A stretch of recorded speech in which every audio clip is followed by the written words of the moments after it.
and realized that he wasn't going to be a service manager because the guy was going to be there forever. Hmm. Okay, he wanted to be a service manager. He read Customers for Life, which I know Yeah, you probably read, absolutely. and he and I were quoting that to each other when I Oh, interviewed him. oh. Welcome to It Doesn't Take a Genius. And we're back. I always wanted to say that, Dom. So I'm interviewing. I'm No, I, interviewing Dom Genova, author of "Don't Be Taken for a Ride," his Amazon bestseller already on a couple different charts. Former car dealer at Genesee Valley Motors in uh, how do you pronounce it? Avon? Avon. Rochester is a very strange place Yeah. because there's a Charlotte is pronounced Charlotte. Oh, Uh, Avon is pronounced Avon. Lima is pronounced Lima. I mean, uh, whatever it is, well, whatever it is. you know The what? funny thing is, there's Genesee Valley. We were at Genesee Valley Chrysler Dodge Jeep. There's a Genesee Valley Chrysler Dodge Jeep in Michigan someplace. Yes, there is. I've I know. accidentally Googled It's them like really several weird. times. Yeah. Yeah.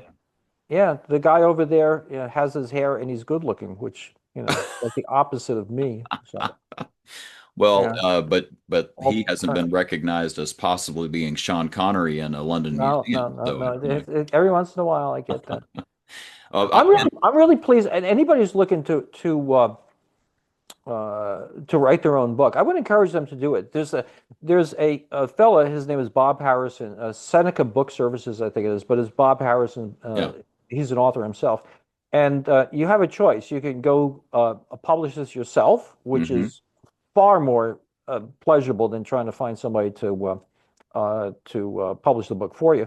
And then Hmm. everything comes out exactly the way you want, which is really, Yeah. really, really cool. So we're very happy. We're very happy with this. And the thing is that when you write a book, as you see from writing the book, you got to make it a little humorous. You need to have some stories in there, whatever. So I tried to do It that. fits your But style. also, yeah, I mean, the book is, what is I price it at like $17.75. If you don't save hundreds or thousands of dollars, or at least, you know what? Let's put it this way: if you got a good deal, then reading the book, you'll realize that you got a good deal. If your dealer took care of you, then Yeah. you're going to realize that. So either one or two things: it's going to save you a lot of money, or it's going to validate what you've done already. And Well, like, yeah, but and I was going to say, like I did in the last episode, 17 bucks worth of really good ads, examples of some of your yeah, yeah. humorous ads and stories. And the car business has, I can say this because I've worked in several industries and coached and consulted.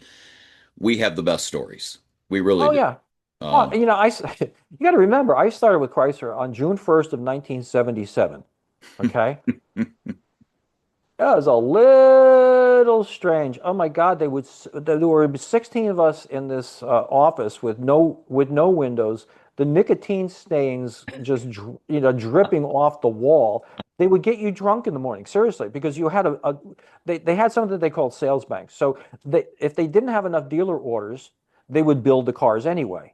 Okay. uh, So, and then you would sell the cars to the dealers that they didn't order to begin with. So the dealer wouldn't order enough cars because he knew you would be calling him so these cars would be stored at the Michigan State Fairgrounds. I mean, every once in a while you get one with a nest of rats in it, for God's sakes, because they oh, were sitting out there so long.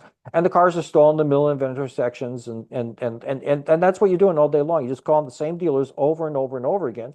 They're getting you drunk. They're taking you out and get drunk.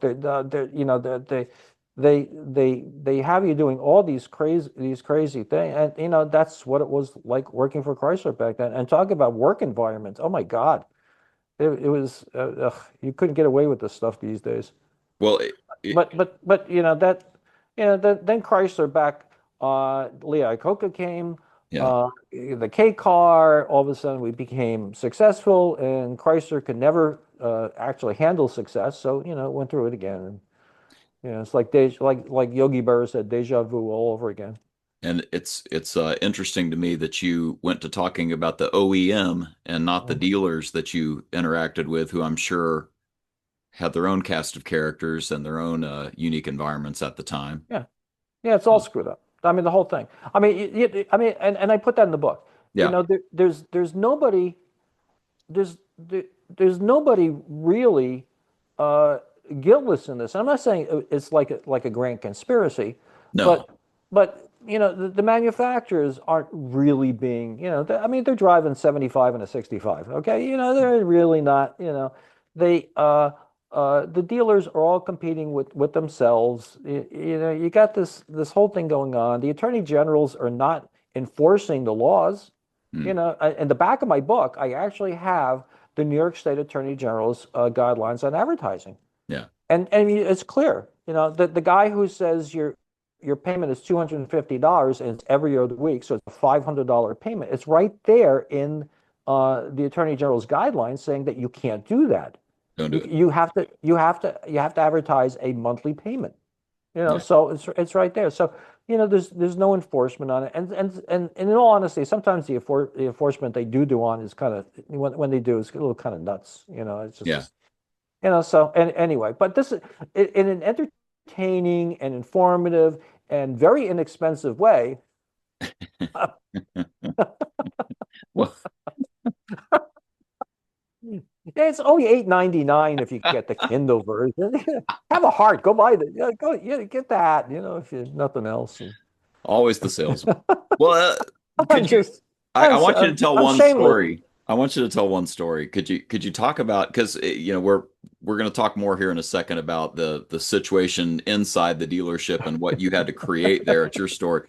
But like you said, there's nobody blameless in the system. We have a saying down here: buyers are liars. I don't know if that has made Oh it up. yeah, yeah. How can you tell if a customer is lying? His lips are moving. Yeah, that type of thing. Yeah, yeah, And it's an awful expression. Having said yeah. that, we've been lied to. Could you talk about your Aztec customer? Oh Do you yeah, this yeah, yeah, yeah, the yeah, yeah, yeah. Oh, So anybody who doesn't know, maybe you can put a picture of the screen when you do I will plots on do this. it. But at Aztec was a car that General Motors built, Pontiac Aztec, and it was just horrible. It's just, I mean, a reliable vehicle, but it's just ugly as sin. It It's was like, I ugly. mean, Yeah. it's like, yeah, it's like, so this woman bought this used yellow Aztec from me. Bad enough it was an Aztec, it was yellow, but it was a reliable transportation. I Yeah. sold it for a fair price. And sometimes, and I'll tell your listeners this too. Sometimes you're looking for a used car. Find something that's reliable Mhm. and cheap. Unless you want your ego involved in it, that'll Yep. serve you well. And if you get something that's not popular but is made by a good manufacturer, that's a way of having a cheaper transportation. So I Yeah. figure, well, okay, she's got this Aztec and she buys the Aztec, and she starts having allegedly having problems with it. It's got this wrong, it's got this wrong, it's got this wrong, it's got this wrong. And I said, oh, okay, it's like, okay, I don't want to listen to her anymore. I'll give you $700. If for all the things that you say are wrong with the vehicle, and you just whatever. She goes, well, no, I'm going to take it to small claims court. I go, I'm giving you $700 for this. I'm thinking it's not. There's really not all that much wrong with the car. So lo and behold, she does bring us to small claims court. So Mm. she brings us to small claims court, and she goes to the judge and this is what's wrong with the car. It's this and it's that, the other thing, and just like $1,500 worth of stuff, and blah blah blah blah blah. So the judge goes through this. He goes, well, this doesn't count, and this doesn't count, and this doesn't count, and this doesn't count. He goes, the most you got here, ma'am, is $250.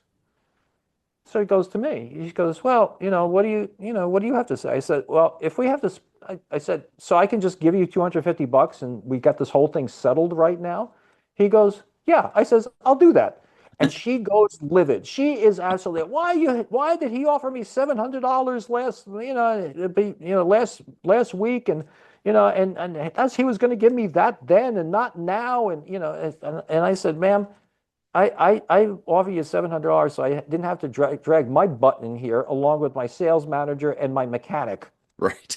That's why I gave it to you. That's how much that's all well and good, but yes, you had a good deal. Yeah. And I realized what the real problem with this woman was, is that she realized when she got home that she had a yellow Aztec. Right. Somebody said to her, I'll tell you right now, somebody said to her, what the hell did you buy? There was nothing wrong with the car. There's nothing wrong with the car. and actually, I talked to the judge after that. He says, he goes, you could have gone, without even paying the 250. He says, it's just, a little pill. I go, I don't care. He says, got out of there. And Yeah. I made the point because you can overplay your hand too. And I say that in the book. One of the things I want to teach your people too is, and I've been the victim of this thing, the good old Joe syndrome. Okay, the Mm. good old Joe syndrome is you're too good. You Hmm. buy them pizza, you buy them cookies at Christmas, you take care of them, whatever, and all of a sudden you find out that you're getting treated worse because don't worry about Dom. Don't Uh, worry about it. Yeah. I mean, I had that happen with my truck at my own dealership, the old former dealership. Don't worry about him. It's like, yeah, that's the guy that you should take care of, right. right? But they Right. take him for granted. Yeah. Oh, don't worry about him. Yeah, push him back. Don't worry about it. He's not going to have a problem with that. And then all of a sudden, you find out he doesn't get pissed off at you. He just leaves. Yeah. Right. You don't even get the shot. No, no, because it's a lack of appreciation. So don't be a good old Joe either, but don't have a chip on your shoulder thinking that, the other story I told about the guy who um, had a problem with his car that wasn't lemon light. Once it goes to someplace else and gets it fixed and brings me a bill, but he didn't come to me first. I mean, don't automatically assume that the dealer is trying to take advantage of you, because sometimes it's just. And the other thing is the other concept.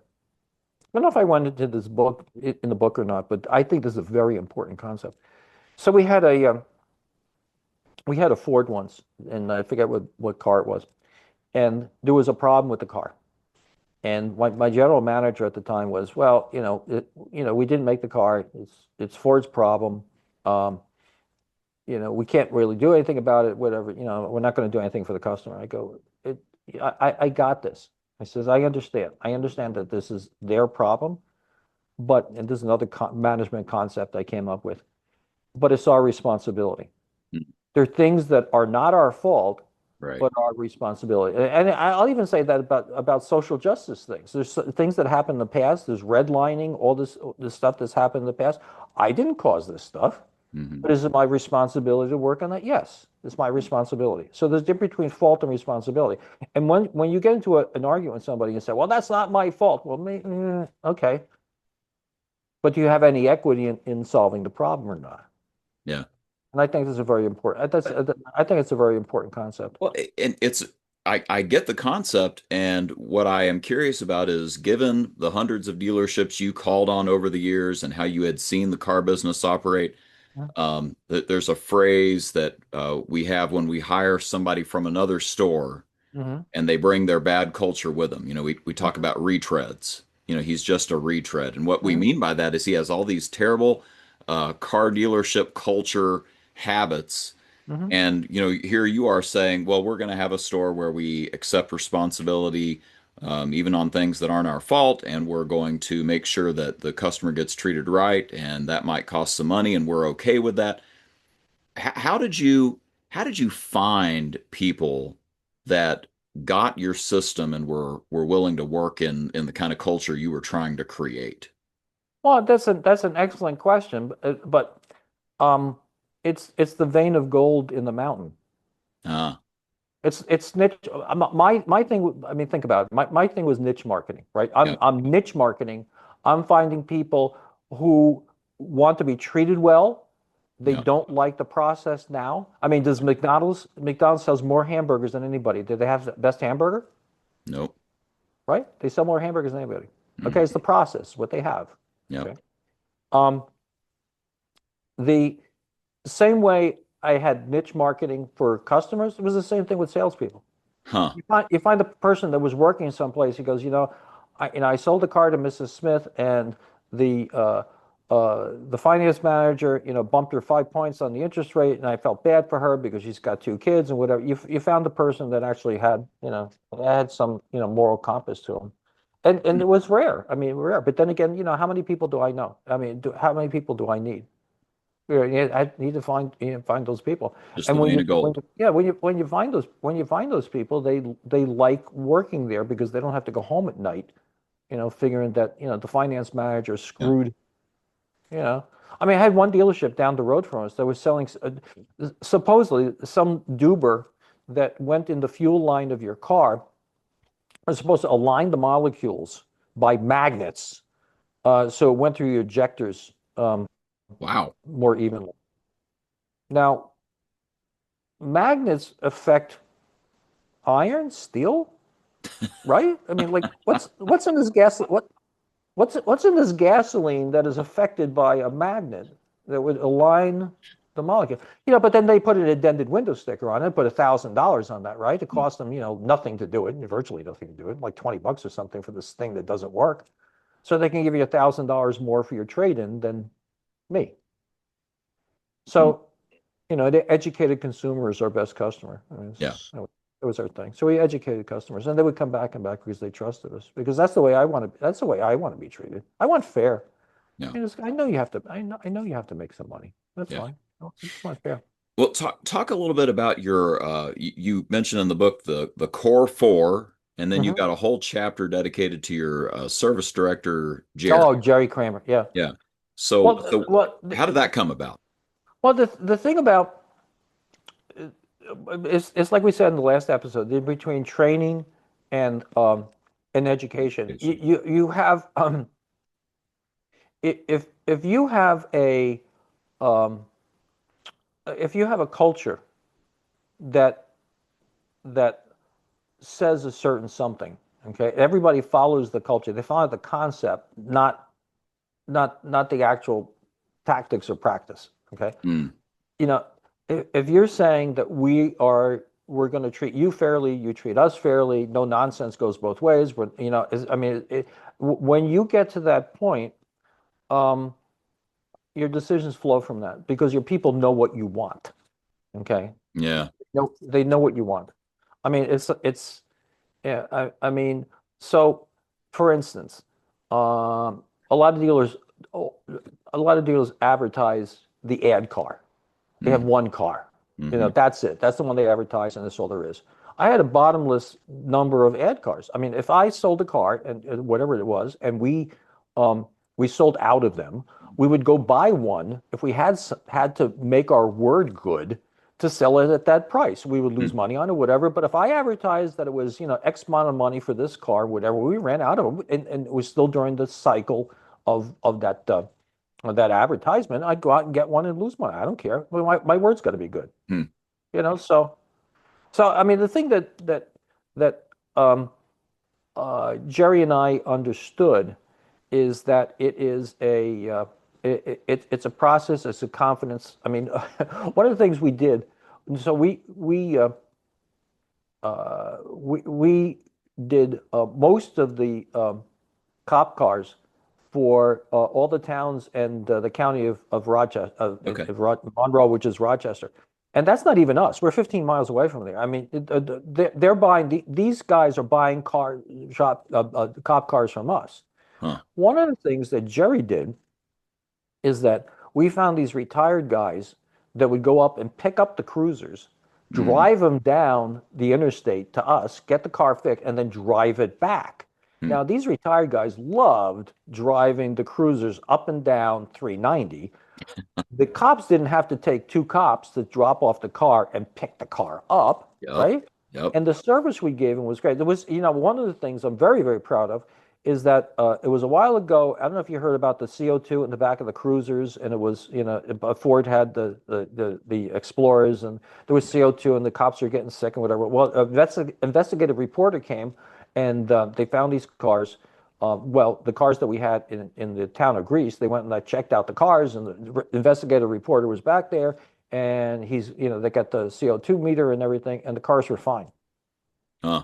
The cars are fine because when we installed the equipment, we didn't put holes where there shouldn't be holes, Oh, and wow. it wasn't a problem with the cars. It was a problem with these other schlub dealers that didn't know what they were doing when they installed all the equipment they were installing. Huh. We did the things properly. It's got to be done properly. Did And that's what our standard was. We didn't over repair your car, and we yeah. didn't under repair your car. We did something that was proper for it. And when we had a problem, we would take care of the customer. It's the customer. One of the I'll tell you the story. I know maybe I'm going a little too long for this, but You're good. there was a service manager, a service zone manager for Chrysler. He says, let me put it this way. Let's say that you have a car you deliver into a customer and the radio doesn't work. Okay, you know that the radio doesn't work. He said, you can pat the customer on the butt, give him his keys. He drives the car down the road, tries, radio doesn't work.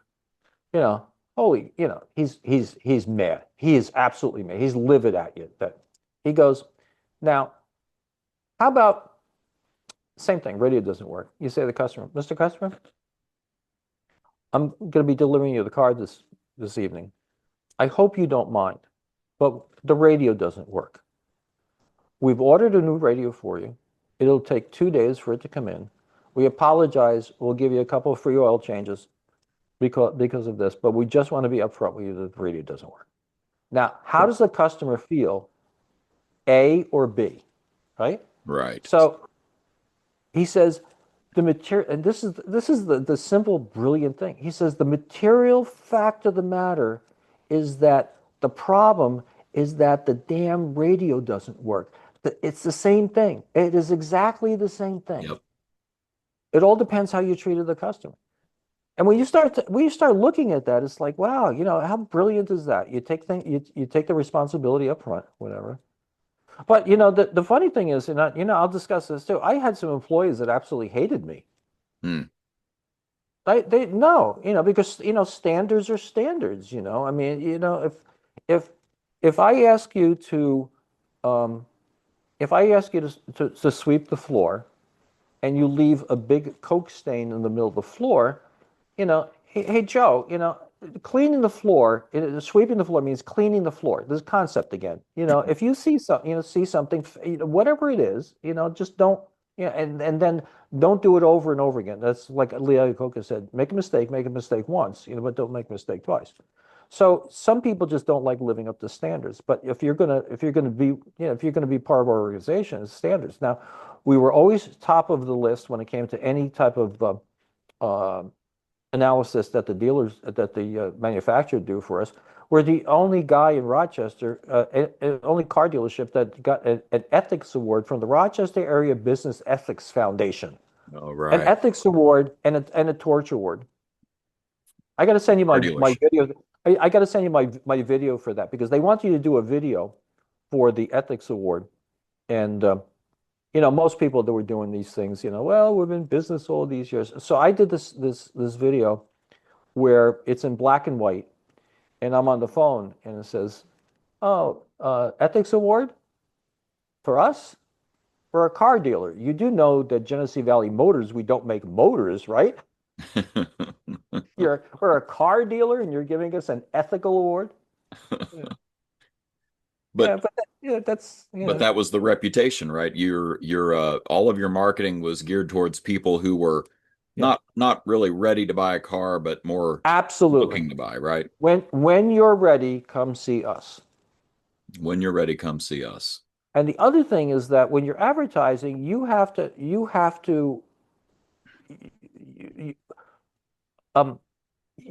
have what you're advertising.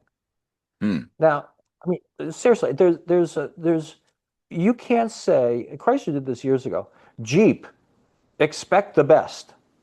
Now you're raising people's expectations, right? And when they come in, yeah, we used to say at Chrysler, plan for the worst. Expect the best, plan for the worst. People, but expect the best. You have to have the best. If you're no nonsense, you have to be no nonsense. Right. You're setting them up, and people. The funny thing is that people would come in skeptical. So we would put an ad in the paper where we say, well, this lease on this is $500 or $479 or whatever. Oh yeah, what else do you need to? No, that's everything. Well, no, that's no. It is no. That's no. There's no catch. Yeah. That's it. Yeah. And then once you get that person to understand that becomes a recurring There's some loyalty that comes with that. Yeah, it's my Uncle Jim. My Uncle Jim was an Allstate salesman. He got to be, retired age. He didn't do anything. It's all referrals. There's no people that just trust them. It's like insurance. How do you know what's in your insurance policy? You don't know.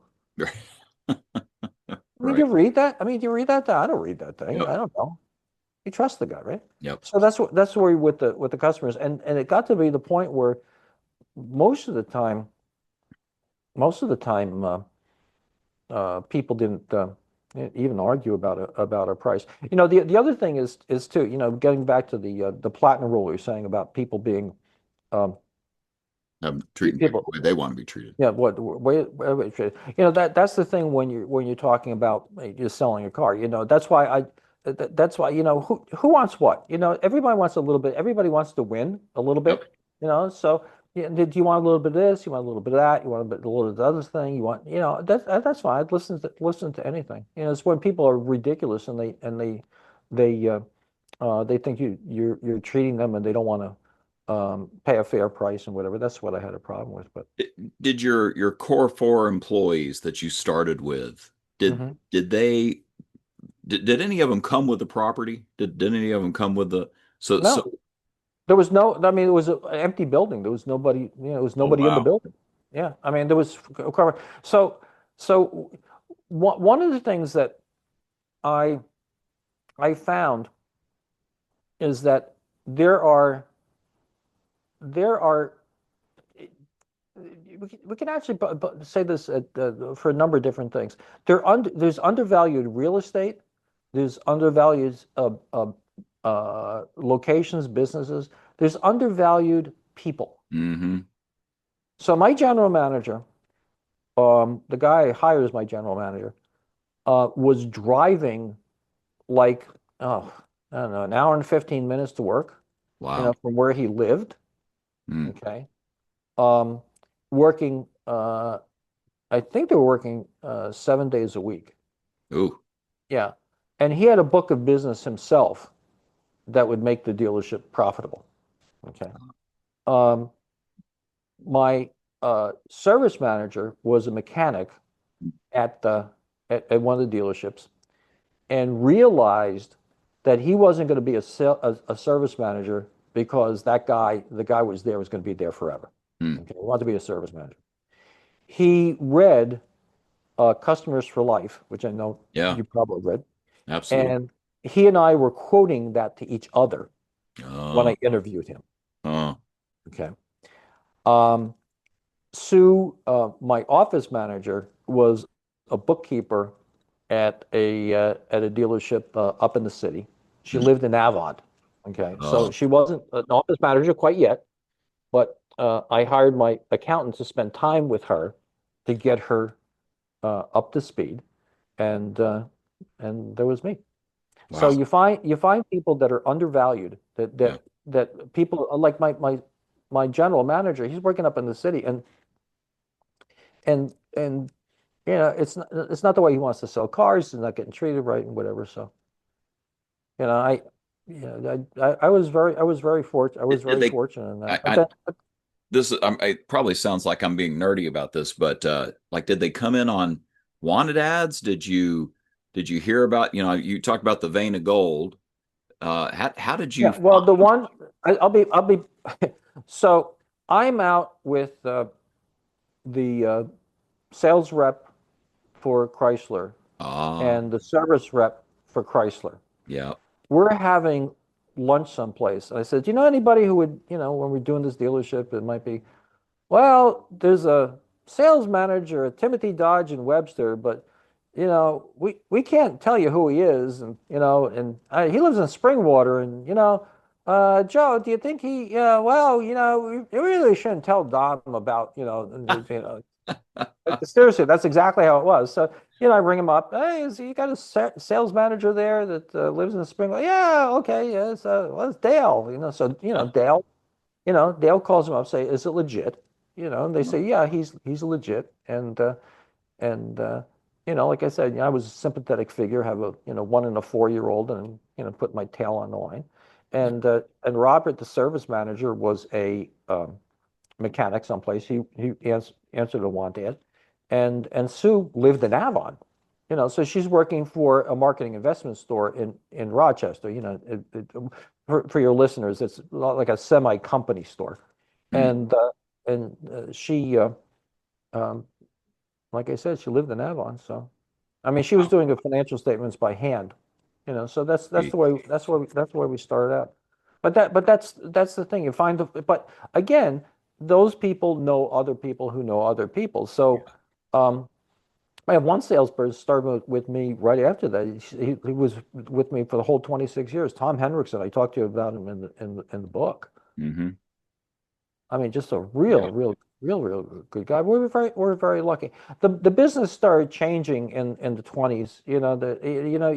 Back in the day, back in the day, uh, you had the car dealer would drive the convertible in the Memorial Day parade, right? Hmm. I mean, it was Old Town, and you took out you were in the Kiwanis or the Lions Club or whatever. That's all gone. I mean, it's like I liken it to drugstores.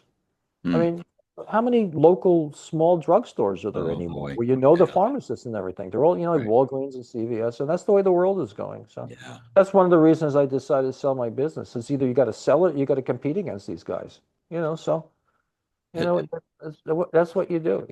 I mean, selling the dealership was very, very difficult because you put 26 years of your life in this right. and then at some point they go, it, it, no, no, we own the place now. You Yeah. don't, it's like, okay, Yeah. so That's weird. That's weird. that's really, really weird. So you spend your time writing a book and about the whole thing, and you just have fun doing it, and you meet people, and just another mountain. I'm not retired. Stop this. Yeah. Well, that's exactly right. And I will say I think you know this is I love the fact that this is the start of a series because there are plenty of areas where Right.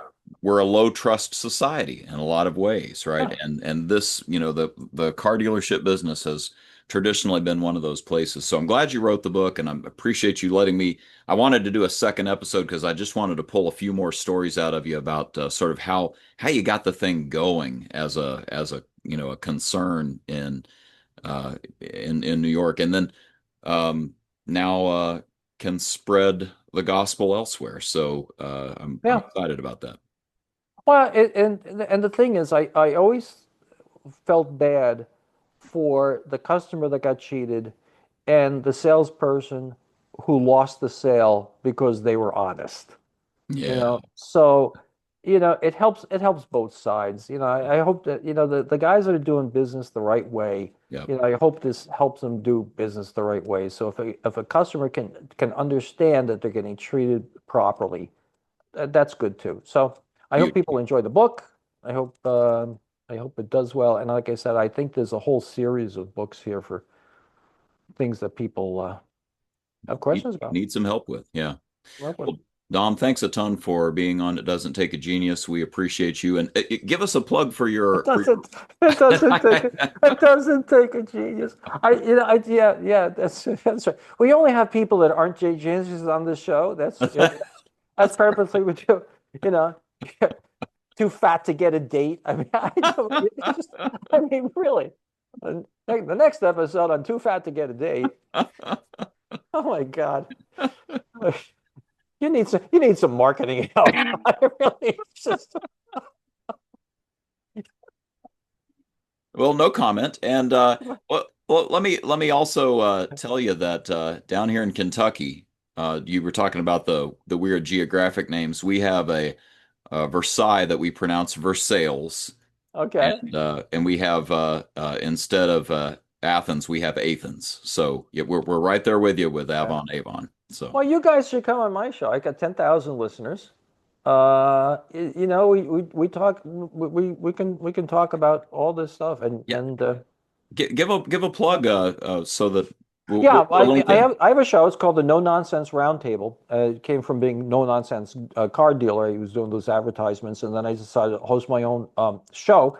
and they got about 350 episodes on there now. You can get it on going to nononsenseroundtable.com or wham1180.com. It's on Saturday morning at 10 to 11. It's some very interesting. I mean, I Very interviewed interesting. the first Mrs. Muhammad Ali. Yep. Yeah, and I interviewed, well, a good friend of mine has become Gene Cornish, who was Yeah. one of the founders of the Rascals. Rascals. I mean, it's Yeah, crazy. yeah. I mean, he called me 5 times today, believe it or not. Is that right? Yeah, because he's concerned with my sister, Oh, So sure. yeah, so he's called me 5 times today, and then Jack Alaco's got 11 Emmys. I mean, Oh, these people, it yeah. just people And beget. Garrison Keillor. Yeah, Garrison Keillor.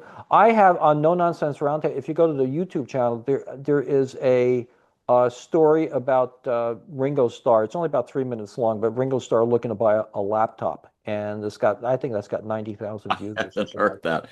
Oh yeah, Well, yeah. we'll link to all of this in our show notes, so Yeah. you can get more. Well, Well, I give my email address is WNY. Well, one of my email is WNY Western New York WNYdealer@AOL.com. So if somebody has a question about buying a car or something, just contact me. That's all.